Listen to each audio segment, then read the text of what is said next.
Welcome to MSL Talk with Tom Caravela, a podcast specifically designed for MSLs and all things field medical.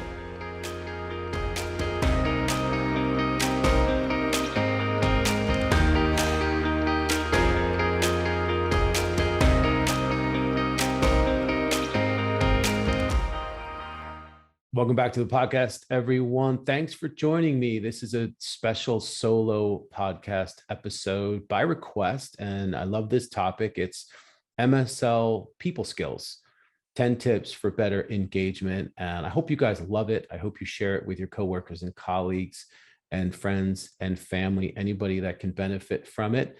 And thank you for following me on LinkedIn and Instagram. And don't forget to check us out on YouTube and MSL Talk Live, which is the first Tuesday of every month. And that is on Clubhouse. Okay, welcome once again, everyone, and happy International Podcast Day. Yes, apparently that is a thing, and it is today. So I just want to thank all my international listeners, including we actually are in 2 new markets. We are ranked in the careers category in New Zealand and in Romania. I think it's in the top 20 in the careers category. So thank you to all our new listeners. Thank you to all our international listeners. And obviously for everybody here in the US, happy International Podcast Day. So I'm really excited about this topic. Like I said, this topic is MSL people skills, 10 tips for better engagement. So let's just jump right into it. As all of you know, listening, the cornerstone of the MSL position is relationship building. Basically, better engagement equates to better relationships. So the purpose of this conversation is to focus on what sometimes people call soft skills, people skills. I don't know if anyone follows Simon Sinek. He's a popular author, and I think he has a talk show, or he's a lot of videos on social media. He just came out recently and said, we need to change the term soft skills to human skills or people skills, because they're hard skills for a lot of people, but they're really, really important, and we need to learn them. And they fall within the category of emotional intelligence or business etiquette. But as it relates to the MSL position, it's really, really vital. So I'm going to go back and start with some of the principles that I learned from Dale Carnegie. When I first got started in my career, I was a field trainer for many years, and I took a Dale Carnegie course. He's the guy that wrote the very famous book, How to Win Friends and Influence People. As a matter of fact, he had a quote: if you want to collect honey, don't kick over the beehive.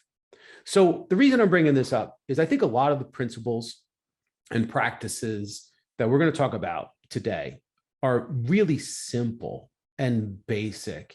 Some of them, I think you're going to say, well, yeah, Tom, that really makes sense. I mean, I already knew that. But are we implementing and are we executing on some of the basic principles that are necessary to help our professional relationships and to help strengthen our professional brand? That's what we're going to focus on today. So let's start with number 1. As I said, we're going to talk about 10 tips for better engagement. Number 1 is make your conversation about the other person. And again, this is right out of the pages of Dale Carnegie. This is a big concept, and it's really the most important number 1 rule to keep in mind is to focus on the other person's needs. It's really important when you're entering into KOL meetings or really any interactions. It could be internal, could be external. But for KOL meetings, if you're an MSL, some of the types of questions you might want to consider asking would be, what can I do to help you? Or what do you need from me? Or maybe, to be respectful of your time, what is your preferred means of communication? And when is it a good time to reach out? And lastly, maybe you also ask, how often would you like to hear from me?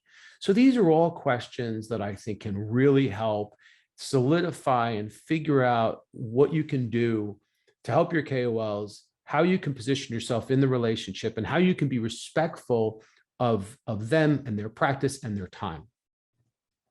So let's go to number two. Number two might seem really obvious, but obviously we have to talk about digital. So number two, I have embrace digital mediums. And I wasn't sure what I was going to call this. I was thinking, do I say master digital mediums, perfect digital mediums? The reason I went with embrace is because I feel like a lot of us are doing, video meetings and Skype, and we're doing Teams and WebEx and all this other stuff because we have to, but are we embracing it? And what I mean by that is I think it's important for us to really be good with all things digital, the digital platforms. We need to embrace social media. I think we need to follow our KOLs on social media, like especially LinkedIn and Twitter, because by following, we can see what's important to them and pick up cues and gain icebreakers or talking points for future interactions. And keep in mind, I do know that there's sensitivity around this. I want to caution everybody to follow your guidelines and the compliance recommendations that are coming from your organization. But I also feel like if your KOLs have adopted certain social mediums, I think that it's important to kind of go along with it and kind of follow where they're at. The other thing too is, again, we talked about this, but you really want to make sure you know what your KOL's preference for communication is, because they might say video, or they might say email, or they might say text. So that's a really important piece of this equation, because you want to be able to communicate effectively in the manner in which they prefer to be communicated with. So I would definitely focus as much attention as you can at embracing and getting really good at these digital mediums. Number three, and this is an oldie but a goodie, I love this one, remember names and use them. In a study published in Brain Research magazine, it was found that certain parts of the brain light up when we hear our own name, not when we hear others' names, only our own. And just think about it. If you think about it, when you hear people use your name, it does make you feel more important, and it makes you feel more recognized. Be careful not to use KOLs' names too often. If overused, it can definitely come across as insincere or condescending. You don't want to there's that trickery or game playing. You want to be sincere. You want to be genuine. Just use people's names when appropriate and inject that into conversation or even email. And I think, speaking of email, I think it's really important that you don't just start an email, hi or hello. You always start an email with the proper salutation. Hi, Tom. And then go into a nice greeting, like an icebreaker greeting, one sentence. Hope you had a great weekend. Or I hope your week is off to a good start. Or if it's later in the week, I hope you're having a great week. I hope all is well. And then go into what it is that you want to talk about, and then finish off with a really nice sign off salutation saying goodbye. So it might be thanks, thank you, or thanks in advance. And we're going to talk about that later, but there's a reason why you want to end with gratitude. So number 4, and this is another one that is important and I love it, and it's master the first impression. So I love this one so much that I actually wrote a whole article on this. You can actually find it on my LinkedIn page. You can also find it on our website. And it's really about, it's not just making a first impression, but it's creating a reputation, and it's solidifying your reputation. I'll give you another quote. In the words of the legendary investor and billionaire Warren Buffett, it takes 20 years to build a reputation and 5 minutes to ruin it. So you really want to be mindful of the impression that you're making each and every day and with every interaction, whether it's live or whether it's digital. It could also be video. So let's talk about some of that. So let's talk about phone interactions and phone impression. It's really, really important in the business world to answer the phone with energy and enthusiasm.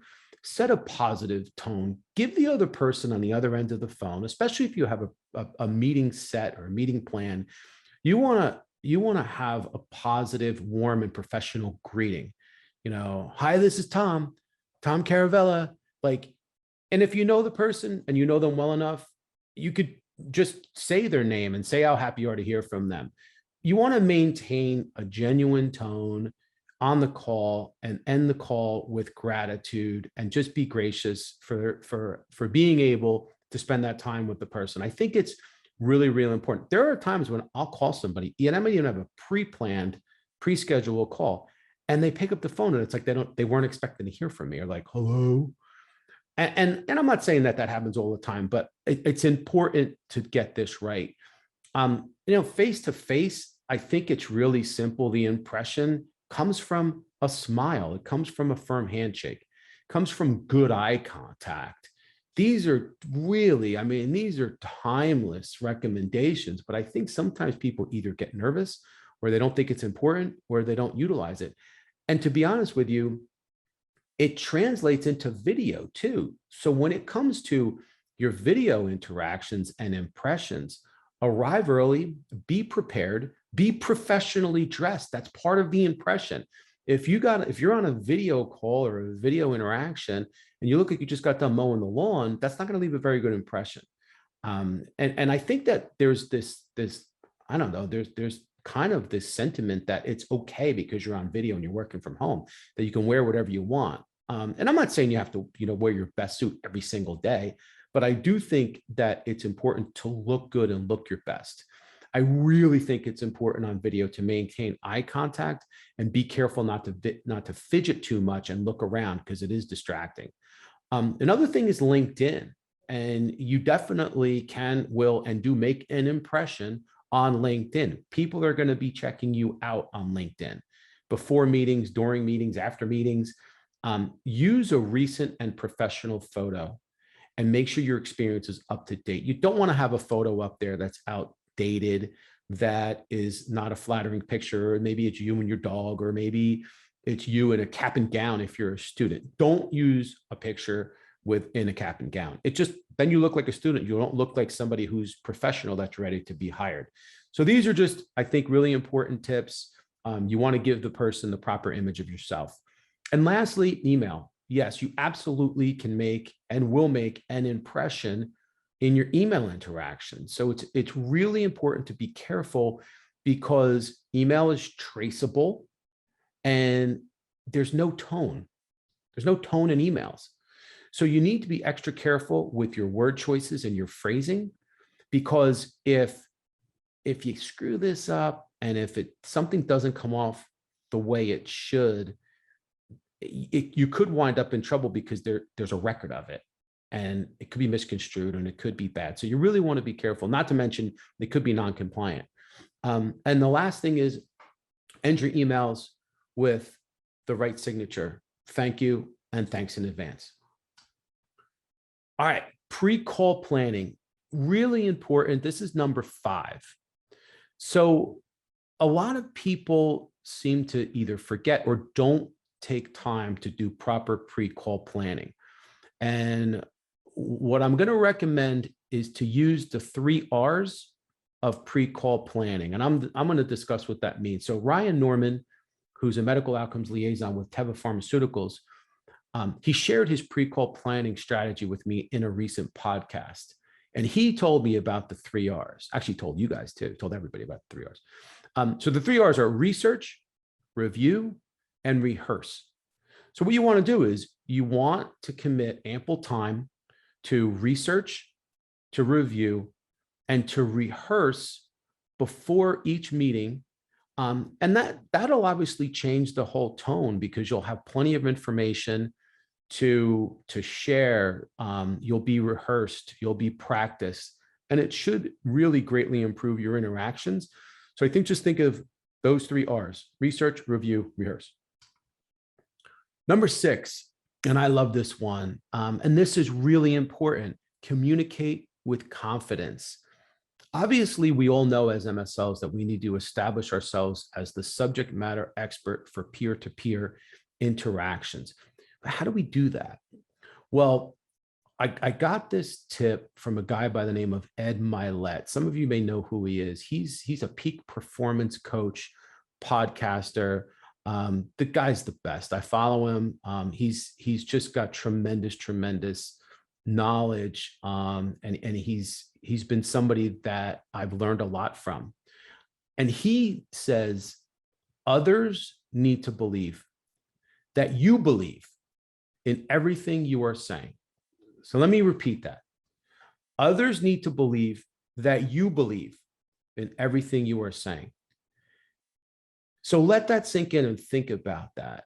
You need to know your material and deliver it with true belief in what you're communicating so that others feel confident that you believe what you're communicating. And then they will, in fact, believe what you're communicating. So just a tremendous principle. I think it's, again, paramount to establish yourself as a subject matter expert as an MSL. And I think this is one of the ways to do it.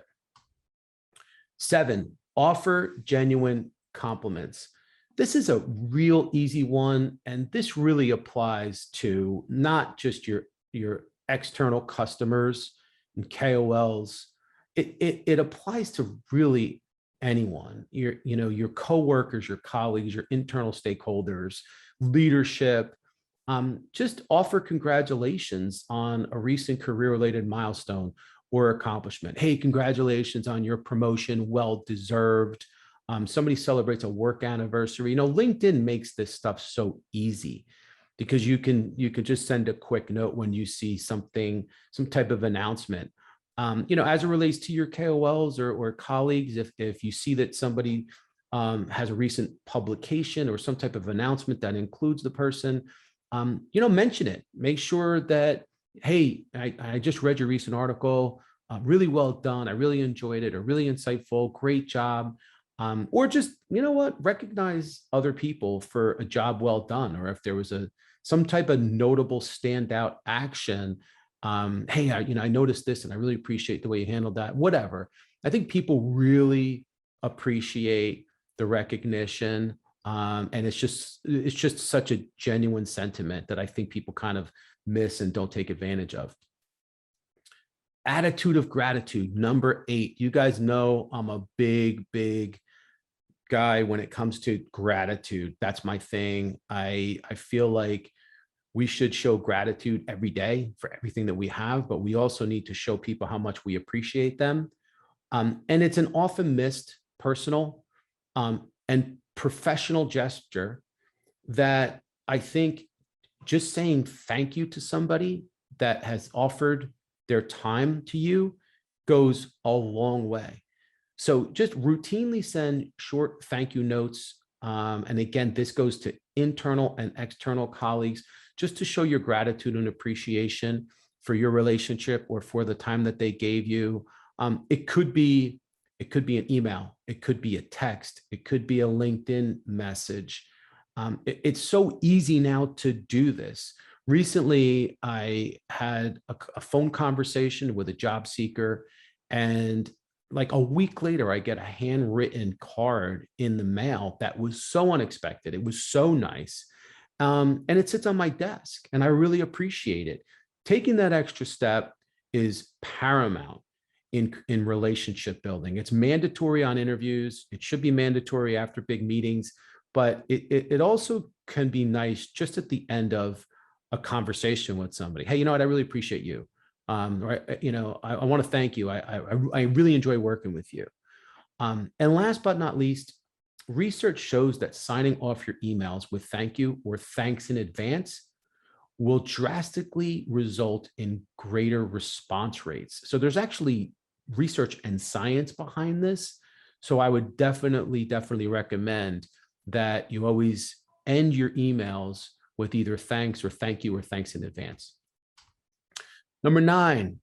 Now this is a little bit of a controversial one, so just follow me on this. Develop a text relationship whenever possible and appropriate. So we're going to do a whole podcast on this in a couple of weeks. So Mitch DiRosario is going to be joining me for this. And Mitch is one of my favorite guests. So he's coming back, and we're going to talk about how to develop a text relationship with your KOLs.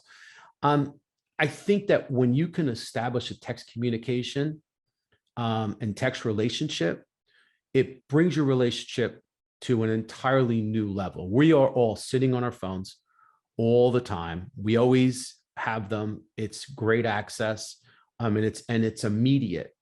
But I think you got to be careful. There's a proceed with caution, because many people have personal boundaries and may not be open to communicating through text.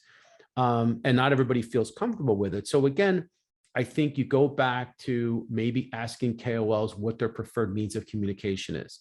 Perhaps they suggest text as a preference. If so, pull your phone out and you start from there. Or maybe you should consider getting a digital business card. Now, this is kind of a new thing where it basically just transfers your information into their phone and vice versa. So you actually are trading your contact information with the other person. I believe that's how it works. I think Mitch is going to talk more about that. But I think that if you can get into a text relationship with your stakeholders, both external and internal, I think it's important, because I think that is as near and dear to us as possible, because everybody loves text. Okay, last but not least, number 10, smile and say hello to everyone. Guys, I love this one. And this is something that when I was, so earlier in my career, as some of you may know, I spent 10 years in the field working in a number of field-based capacities. I worked in managed care. I was also a field trainer for many years. And one of the things I always used to tell reps when I was training them is, you need to say hello to everybody.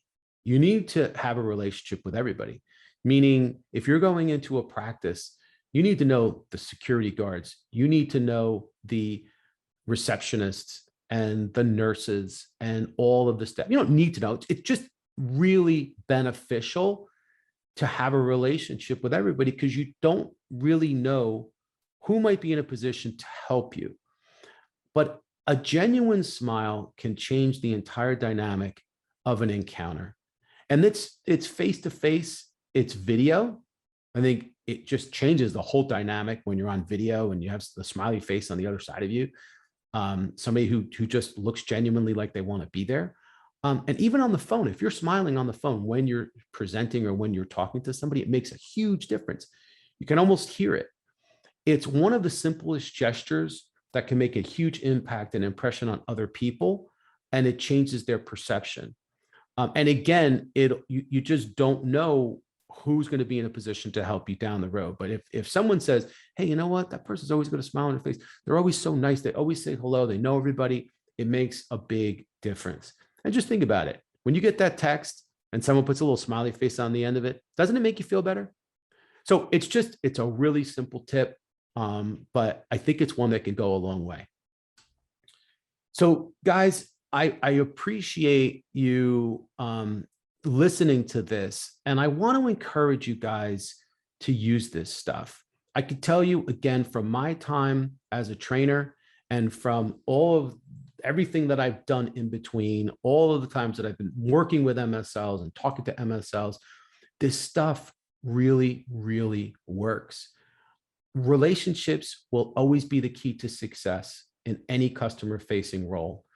Now, more than ever, MSLs and field medical professionals must work at finding effective techniques for genuine and memorable engagement, and this stuff works. So just to close kind of the way we ended, with a quote from Dale Carnegie, you can make more friends in 2 months by becoming interested in other people than you can in 2 years by trying to get other people interested in you. So guys, I'll leave it at that. As you know, I'm grateful for you. I appreciate you. Thanks for listening. If you found value in this, please share it with colleagues, coworkers, share it with your family. I think there's a lot to be kind of taken and learned from this, even young kids that are starting their career. I think that this is a really good foundation for relationship building, and I hope it works for you. But thanks again for listening, and definitely join us next time. We look forward to it. Thanks so much.